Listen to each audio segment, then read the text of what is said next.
Hello everyone and welcome to the second video of this Compose series. In this video we will talk about previewing changes on Jetpack Compose. When you work with XML, there is an option to split the screen so you can see both the code and the preview of your UI. You will be happy to know that Compose offers a similar option. To use it, you need to annotate your composable function. Here is my composable function with at preview. At preview, you need to annotate your composable with at preview, and this allows the Compose compiler to analyze the composable function and generate a preview of it within Android Studio.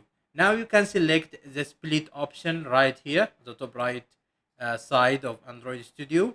And as you can see, I have a preview right here. As you can see, of course, I am using a black theme, so the background is not so clear.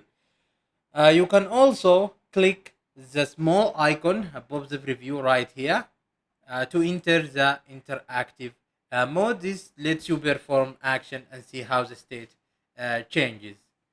So I can, of course, change the text right here. I can say hello Jetpack and add compose. As you can see, we have the text change, and this will be very helpful when you work on a complex UI and you want to see the changes instantaneously, and you can build the UI faster. One thing to keep in mind that if you are using preview with your function, you need to either have no parameter at all. As you can see, my composable function doesn't have any parameters at all, or have default arguments for all parameters.